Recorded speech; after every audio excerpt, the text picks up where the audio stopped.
السلام علیکم ورحمۃ اللہ وبرکاتہ۔ الحمدللہ رب العالمین والصلاۃ والسلام علی رسول اللہ اشہد ان لا الہ الا اللہ واشہد ان محمدا عبدہ ورسولہ اما بعد فاعوذ باللہ من الشیطان الرجیم بسم اللہ الرحمن الرحیم وکلم اللہ موسیٰ تکلیما۔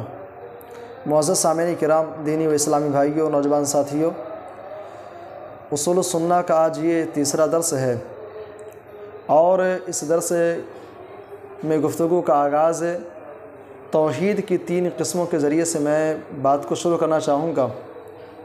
بحیثیت مسلمان یہ بات ہم سب جانتے ہیں اور ہم کو معلوم ہونا چاہیے کہ توحید کی 3 قسمیں ہیں: توحید ربوبیت، توحید الوہیت، توحید اسماء و صفات۔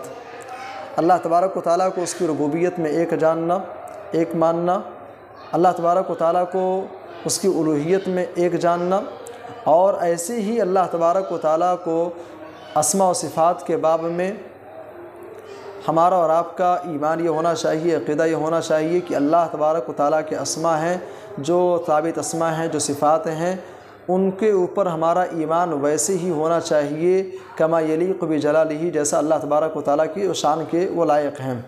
اللہ تبارک و تعالیٰ کی صفات میں سے ایک صفت ہے صفت کلام، گفتگو کرنا، جس کا ذکر قرآن حکیم کے اندر اس مقام پر کیا گیا ہے جہاں حضرت موسیٰ علیہ السلام سے گفتگو کا ذکر کیا گیا۔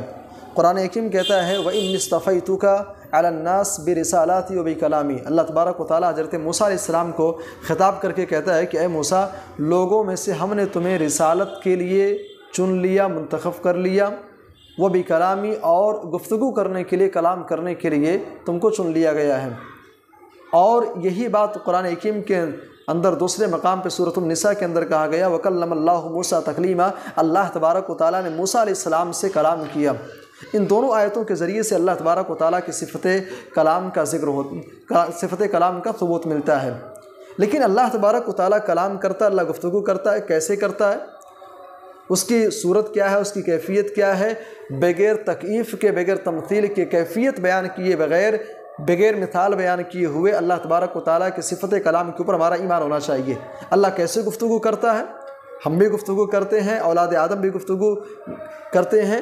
کیا اللہ تبارک و تعالیٰ ایسے گفتگو کرتا ہے؟ نہیں۔ اللہ تبارک و تعالیٰ کے صفت کلام کا ثبوت ہے، اللہ گفتگو کرتا ہے، لیکن کیسے؟ کما یلیق بجلالہ، جیسا اس کی شان کے لائق ہے۔ اللہ گفتگو ویسے کرتا ہے جیسا اس کی شان کے لائق ہے۔ تمثیل نہیں بیان کی جائے گی، تکییف نہیں بیان کی جائے گی، کیفیت نہیں بیان کی جائے گی۔ یہ موٹی سی بات اپنے ذہن میں آپ رکھیں۔ اس کے بعد آئیے ہم بات کو تھوڑی سی اور آگے بڑھاتے ہیں۔ یہ جو رسالہ ہے اصول السنہ کے جو رائٹر ہیں وہ ہیں امام احمد ابن حنبل رحمہ اللہ۔ امام احمد ابن حنبل رحمہ اللہ، اگر ان کی زندگی کا مطالعہ کیا جائے، ان کی زندگی کا تذکرہ ہو، ان کی حیات کا تذکرہ کیا جائے، اور امام احمد ابن حنبل رحمہ اللہ کی زندگی سے خلق قرآن کے مسئلے کو اور اس واقعے کو اگر نکال دیا جائے تو جہاں تک میں سمجھتا ہوں کہ امام احمد ابن حنبل رحمہ اللہ کی زندگی کا ذکر جو ہے وہ ناقص اور ادھورا رہ جائے گا۔ امام احمد ابن حنبل رحمہ اللہ کے دور میں ان کی زندگی کا ایک واقعہ ہے جسے واقعہ خلق قرآن کے نام سے جانا جاتا ہے۔ امام احمد ابن حنبل رحمہ اللہ کی زندگی میں ایک فتنہ اٹھا تھا خلق قرآن کا، اور یہ فتنہ جو ہے معتزلہ کی طرف سے اٹھایا گیا۔ لوگوں کا عقیدہ یہ تھا ان لوگوں کا کہ قرآن جو ہے یہ مخلوق ہے، اور مختصراً آپ یوں جان لیں کہ یہ معاملہ یہاں تک بڑھا کہ بادشاہ کی جانب سے حکومت وقت کی طرف سے اعلان کر دیا گیا کہ اگر کوئی شخص اس موقف اور اس عقیدے سے اگر انکار کرتا ہے، اس عقیدے کو نہیں مانتا ہے، تو اس کو بیڑیوں کے اندر جکڑ کر کے، زنجیر میں جکڑ کر کے اسے ہمارے پاس بھیج دیا جائے۔ کچھ لوگوں کا موقف یہی تھا کہ قرآن مخلوق ہے، کچھ لوگوں نے بادشاہ کے ڈر سے، وقت اور حالات اور مصلحت کے پیش نظر انہوں نے اس موقع کو اختیار کر لیا۔ لیکن ایسے موڑ پر جہاں سامنے بادشاہ ہے اور اس کے مظالم اور اس کا ظالمانہ رویہ ہے، ایسے موڑ پر ایک ایسی شخصیت جو ثابت قدم رہی، جنہوں نے صبر استقامت کی ایک اعلیٰ مثال پیش کی، وہ امام احمد بن حنبل رحمہ اللہ کی ہے۔ امام احمد بن حنبل رحمہ اللہ نے کہا قرآن حکیم جو ہے یہ مخلوق نہیں ہے، بلکہ قرآن حکیم اللہ کا کلام ہے۔ بلکہ امام احمد بن حنبل رحمہ اللہ کو مورخین لکھتے ہیں کہ جب ان کو لایا گیا اور جب ان کو پہلا کوڑا لگتا ہے، امام احمد بن حنبل رحمہ اللہ کی زبان سے نکلتا ہے بسم اللہ۔ جب دوسرا کوڑا لگتا ہے تو امام احمد بن حنبل رحمہ اللہ کی زبان سے نکلتا ہے ولا حول ولا قوت الا باللہ۔ اور جب تیسرا کوڑا لگتا ہے تو امام احمد بن حنبل رحمہ اللہ کہتے ہیں القرآن کلام اللہ ولیس بمخلوق، قرآن حکیم جو ہے یہ اللہ کا کلام ہے، یہ مخلوق نہیں ہے۔ بلکہ امام بخاری رحمہ اللہ کہتے ہیں کہ امام احمد بن حنبل رحمہ اللہ کو جو کوڑے برسائے گئے تھے، جو کوڑے لگائے گئے تھے، جو کوڑے ان کو برسائے گئے تھے، اگر ایک کوڑا کسی ہاتھی کو مارا جاتا تو ہاتھی بھی چیخ مار کر کے وہاں سے نکل جاتا۔ امام احمد بن حنبل رحمہ اللہ اصول السنہ کے اندر اسی عقیدے کو بیان کر رہے ہیں، جس عقیدے کو، جس موقف کو اختیار کرنے کی وجہ سے ان کو 28 مہینے تک قید خانے کے اندر رکھا گیا۔ امام احمد بن حنبل رحمہ اللہ کہتے ہیں والقرآن کلام اللہ، اے لوگو، اے ایمان والو، اے مسلمانوں، قرآن جو ہے یہ اللہ کا کلام ہے۔ یہ معمولی سا جملہ ہے، لیکن اسی موقف اور اسی عقیدے کی بنیاد پر امام احمد بن حنبل رحمہ اللہ کو 28 مہینے تک، 2 سال 4 مہینے 28 مہینے تک امام احمد بن حنبل رحمہ اللہ کو قید خانے کے اندر رکھا گیا۔ ان کو سزائیں دی گئی، ان کو مارا گیا، ان کے اوپر مظالم کے پہاڑ توڑے گئے، لیکن امام احمد بن حنبل رحمہ اللہ نے اسی عقیدے کے تحفظ کے لیے وہ ثابت قدم رہے۔ کہتے ہیں والقرآن کلام اللہ، قرآن جو ہے یہ اللہ کا کلام ہے، ولیس بمخلوق، قرآن حکیم جو ہے یہ مخلوق نہیں ہے، قرآن حکیم مخلوق نہیں ہے۔ ولا يضعف ان يقول، اور اس بات کو کہنے میں کوئی جھجک بھی محسوس نہیں ہونی چاہیے، لیس بمخلوق ہے، اور یہ بات کہنے میں آپ کو جھجک بھی نہیں ہونی چاہیے کہ قرآن حکیم مخلوق نہیں ہے۔ دراصل امام احمد بن حنبل رحمہ اللہ کے دور میں جب یہ مسئلہ اٹھتا ہے خلق قرآن کا، اس موقع پر عام بنیادی طور پر 3 گروہیں سامنے آئی۔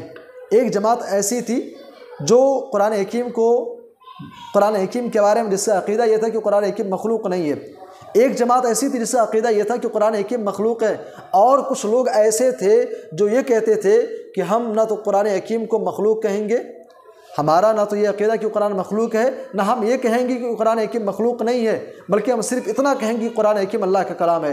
امام احمد بن حنبل رحمہ اللہ کہتے ہیں اگر تمہارا ایمان اور عقیدہ اگر درست ہے، ایمان اور عقیدے کے اعتبار سے اگر تم مضبوط ہو تو ولا يضعف ان يقول ليس بمخلوق، قرآن حکیم اللہ کا کلام ہے اور مخلوق نہیں ہے، یہ بات کہتے ہوئے جھجک بھی محسوس نہیں ہونی چاہیے۔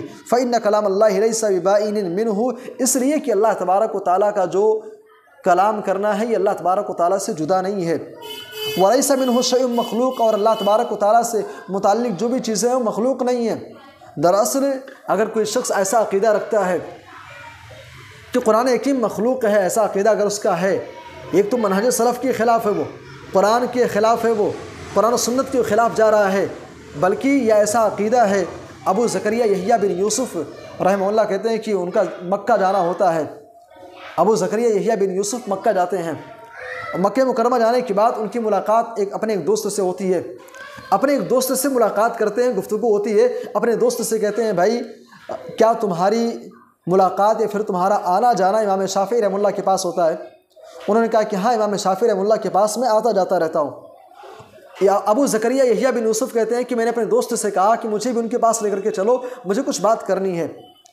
ابو زکریا یحییٰ بن یوسف امام شافعی رحمہ اللہ کے پاس آتے ہیں، کہتے ہیں کہ ہمارے یہاں کچھ ایسے لوگ ہیں جن کا عقیدہ یہ ہے کہ قرآن حکیم جو ہے مخلوق ہے۔ امام شافعی رحمہ اللہ کہتے ہیں کیا وہ یہودی ہیں؟ ابو زکریا کہتے ہیں کہ نہیں، وہ یہودی نہیں ہیں۔ پھر امام شافعی رحمہ اللہ کہتے ہیں کیا وہ عیسائی ہیں؟ ابو زکریا کہتے ہیں کہ نہیں، وہ عیسائی بھی نہیں ہیں۔ امام شافعی رحمہ اللہ کہتے ہیں کیا وہ مجوسی ہیں، آگ کی پوجا کرنے والے ہیں؟ ابو زکریا یحییٰ بن یوسف کہتے ہیں کہ وہ مجوسی بھی نہیں ہیں۔ امام شافعی رحمہ اللہ کہتے ہیں پھر کون لوگ ہیں؟ ابو زکریا یحییٰ بن یوسف کہتے ہیں کہ وہ موحد لوگ ہیں، توحید پرست لوگ ہیں۔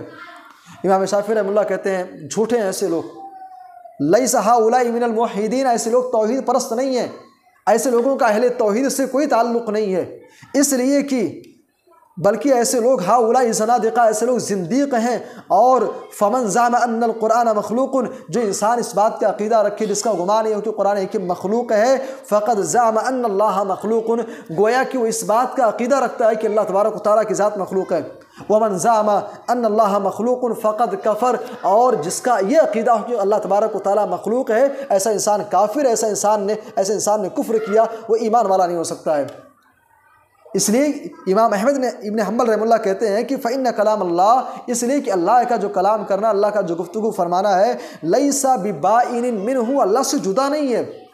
وَلَيْسَ مِنْهُ شَيْءٌ مخلوق، اور اللہ سے متعلق جو بھی چیزیں ہیں وہ مخلوق نہیں ہیں۔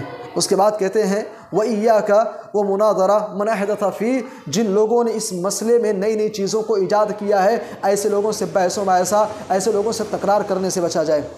وَمَنْ قَالَ بِاللَّفْظِ وَغَيْرِهِ وَمَنْ وَقَفَ فِيهِ، جن لوگوں نے کہا کہ قرآن حکیم کے الفاظ مخلوق ہیں۔ وَمَنْ وَقَفَ فِيهِ، جن لوگوں نے توقف اختیار کیا۔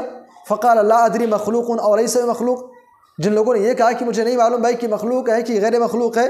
وَإِنَّمَا هُوَ كَلَامُ اللَّهِ، ہمارا عقیدہ تو بس یہ ہے کہ قرآن اللہ کا کلام ہے۔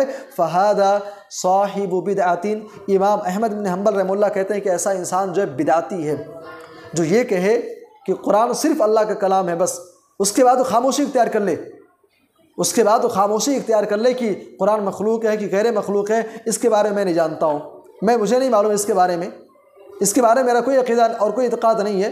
امام احمد ابن حنبل رحمہ اللہ کہتے ہیں ایسا انسان جو ہے بدعتی ہے، ایسا انسان بدعتی ہے۔ بلکہ کہتے ہیں کہ مثل من قال ہوا مخلوق، یہ تو ویسے ہی ہے جو انسان یہ کہتا ہے کہ قرآن حکیم مخلوق ہے۔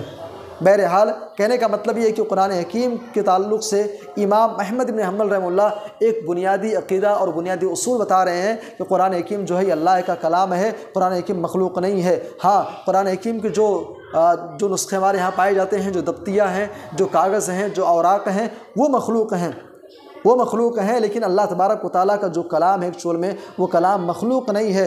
انما ہوا کلام اللہ، وہ اللہ تبارک و تعالیٰ کا کلام ہے، لیس بمخلوق، مخلوق نہیں ہے۔ سامعین کرام، یہ چند باتیں تھیں، اصول السنہ کا تیسرا درس تھا، القرآن کلام اللہ ولیس بمخلوق، اس مسئلے کے تعلق سے کچھ باتیں آپ کے سامنے رکھی گئیں۔ اللہ سے دعا ہے کہ اللہ ہم سب کو دین کی بنیادی عقائد کو سمجھنے اور ان کو اپنی زندگی کے اندر اپنانے، ان کو اختیار کرنے کی توفیق عطا فرمائے۔